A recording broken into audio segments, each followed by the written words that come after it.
Hey there guys, my name is Brandon from Gearist.com. Today we're going to take a look at the EM Road N2 2015 edition from Pearl Izumi. So about a year ago when we first looked at shoes from Pearl Izumi's E-Motion line, I was really thrilled with the smoothness of the ride of this shoe. Much of that ride could be attributed to Pearl Izumi's dynamic offset situation, which basically means that at different points during the gait cycle, the shoe has a different drop or different offset, which is a difference in height from the heel to the forefoot. It's a little bit of a confusing concept and we're not going to get into it too much now, but suffice it to say that that permeated from the road shoes to the trail shoes, so we were really excited when we got a chance to try out the 2015 edition of the Pearl Izumi EM Road N2. The first thing we're going to take a look at is, as always, the outsole. Now, I didn't have the chance to run in the N2 the first time around, but I did have a chance to run in the N1, and I've seen pictures of the outsole of the N2, which you can see right here. Now, as you can see, they've changed up the outsole quite a bit. The biggest change, and most welcome in my opinion, is the fact that they went from a single stage of waves, which you can see on the first edition,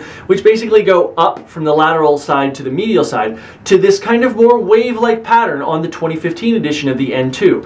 What this does is it really allows those flex grooves to flex forward as the shoe and as the foot wants to flex, like that, adding more flexibility and thus a smoother ride. In addition to that, you can see that the outsole is much more segmented. Now, there are 16 segments that we can see here, but those are kind of broken out into about 55 additional segments depending on how you count. Like this is 1, 2, 3, 4, 5. You know, if you count like that, you can count down this thing. There are about 55 of those, and each one adds flexibility, which is something that I really like, and it goes through into the midsole, which we're going to talk about in a second. This segmentation also allows for a little bit better traction, which I really like if you want to take this out on some wet weather runs and probably even some snow, not ice, because again, no shoe, aside from a studded shoe, functions really well on ice. Something else to notice about this is that there are 3 different materials going on in the shoe from the front to the back. First, let's start at the back. This down here, which is right here, this section that kind of goes like this is all a carbon rubber compound. It is the area which receives the most kind of abrasion, and so this is the most durable material there. Up here in the midsole, this section, and this section, this is all exposed EVA foam. Now, that is Pearl Izumi's 1-to-1 energy foam, which is the same foam that we see here in the midsole. Up here in the forefoot area, basically from here forward, that is all blown rubber, and that is a much lighter weight rubber, but it's also plenty durable to kind of make this thing really last a long time. I really like the durability of the shoe, and at roughly 35 miles, it's doing really well. One thing that I find very interesting is that the rubber on the medial side extends farther than it does on the lateral side. Now, why I find that interesting is that basically no one lands like this. No one's foot lands like this that doesn't have some sort of weird ankle thing going on. Most everybody lands like this. So if I had my druthers, I would probably actually swap this from here to here, and rather than having that rubber extended up the medial side of the heel, I'd extend it a little bit up the lateral side of the heel. It's a much easier way to go, maintaining the same rubber, maintaining the same weight, and keeping it a little bit more durable. But overall, this does a really great job. The wear at 35 miles is negligible at best. The most wear I see is right here along that exposed EVA foam. Not a big deal, and definitely not something that's going to break down prematurely. Moving into the midsole, one of Pearl Izumi's biggest goals with the version 2 of the EM Road N2 was to make sure that it was a smoother ride. I guess some people talked about it being kind of a harsh ride, which you could sort of understand because it is a very firm foam. Now, rather than kind of going the cheap way out and just replacing the foam with something squishier, what Pearl did was they went in and changed it biomechanically. So the first thing they did is in the heel cavity, as they say, in the heel cup area, they actually did put a little bit softer foam. The durometer is slightly lower. Now what that does is it basically allows for the heel to really settle into that area, and rather than feeling kind of a squish like you might think that does, what it does is it makes for a more rapid transition from the rear or the midfoot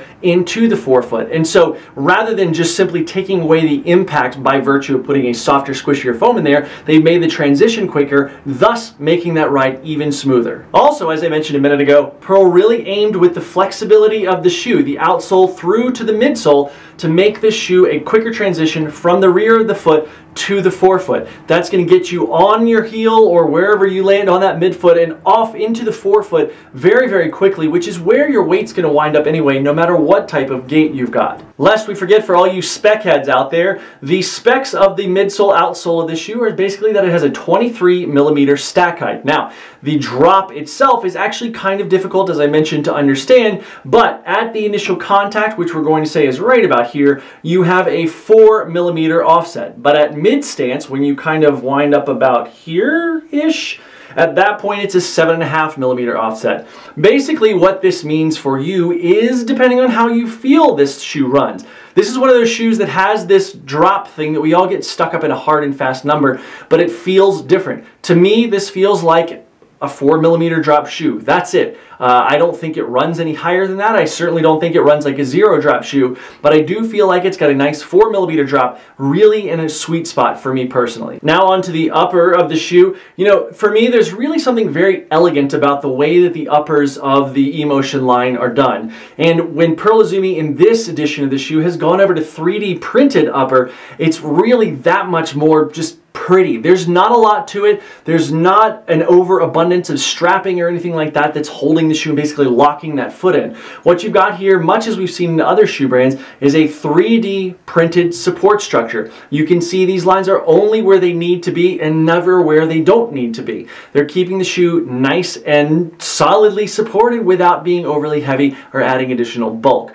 Additionally, this mesh is a really nice breathable mesh, very breathable, and internally it is super plush. This is kind of a 2-layer mesh, which it's fine enough to not let any debris in, maybe a little bit of dust, but nothing big or anything like that. And internally, it's very, very smooth. There are only 2 seams. It's relatively seamless. I would go so far as to just call it seamless, even though there are 2 seams where it transitions from the forefoot, midfoot portion of the upper into the collar area. You can see right there where it goes from a darker blue into this lighter blue. Those are the only 2 seams, and they're actually very, very soft. This runs very nice on a bare foot, even though I've only taken it for 1 run like that. It's very, very comfortable. The heel counter of this shoe is actually pretty rigid. It's fairly traditional in size, but it's quite rigid, and I think that that goes a long way with that kind of softer durometer in the heel cup and the heel cavity, as they say, to really making the heel feel very locked in there, but also to add to that quick transition instead of letting the heel slide in any other directions like that. As far as the foam of the upper, and this is something that I know that I can be kind of pet peevish about sometimes,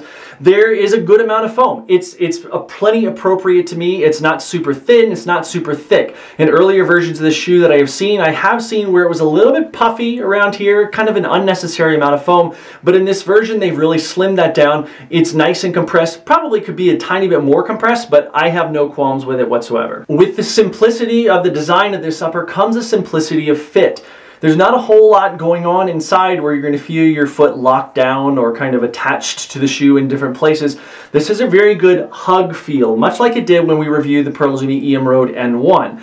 This upper is not very stretchy, but it does move with the foot very nicely. In the rear foot, as I mentioned, that heel cup formed by that additional kind of cushion in the heel cavity, as well as that rigid heel counter, fits very nicely. And there is enough foam that I think even people with a low volume heel would be nice and locked in there.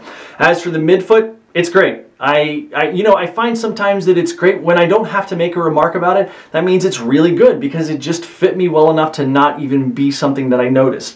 In the forefoot, I actually really like the forefoot of this shoe. You can see it's quite rounded. This gives the illusion of being not so rounded, that little black part right there, but it's quite rounded. It's a nice round toe box. Could be a little less of a curved last, as you can see there. Could be a little straighter, but generally speaking, fits my foot very well. And I think based on some things that I've read, this is actually an improved toe box over version 1 of this shoe. Now let's talk about the ride of this shoe. As I've said a couple times, as I alluded to at the very beginning of this review, this is my absolute favorite part of this shoe. It does a really great job with having that incredibly smooth ride that I've come to expect from Pearl Izumi. One of my favorite parts is that Pearl did not go after just adding a bunch of squishy foam to make that ride really smooth. They approached it from a very biomechanical standpoint, which resulted in a shoe that is very smooth when working with the body. That's how it's supposed to work, and it does a fantastic job. I really like the sweet spot that this hits with my stride in particular, and I think that whether you're a heel striker, midfoot striker, forefoot lander, which is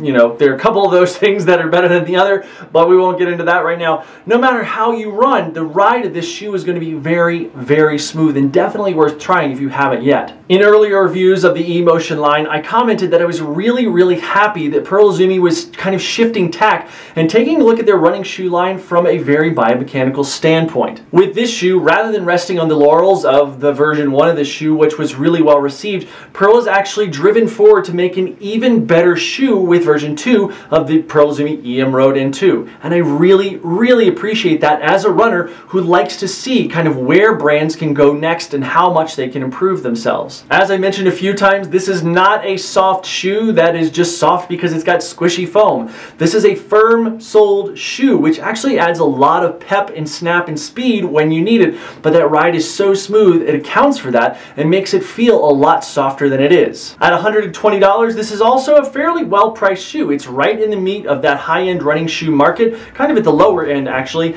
and what you get, the bang for your buck with this thing, with the durability, with the smooth ride, this can be your high mileage trainer, your racer, and also can have enough pep to do some speed work if you need to. So guys, my question to you now is, have you tried anything in the Pearl Izumi eMotion line? Has it been a trail shoe, a road shoe? What has it been? Let us know in the comments section below. Thank you guys so much for spending a little bit of time with us today. Don't forget, we've just launched our Ask Gearist series, which you can see right here. Check those out if you've got any questions, whether it's about this shoe, a hiking boot, a ski, some apparel, whatever it is. Don't hesitate to ask us by emailing info@gearist.com or reaching out to us on all our social media. As always, please follow us on all that social media I just a second ago, and don't forget to subscribe to our channel by clicking that YouTube button right down there. Also, if you'd like to see the full site where we come from, click on over right here on this little guy to Gearist.com. We'd love to hear from you anytime you've got a question or just want to comment on something that we're doing. Thank you guys so much for watching, and we'll see you next time.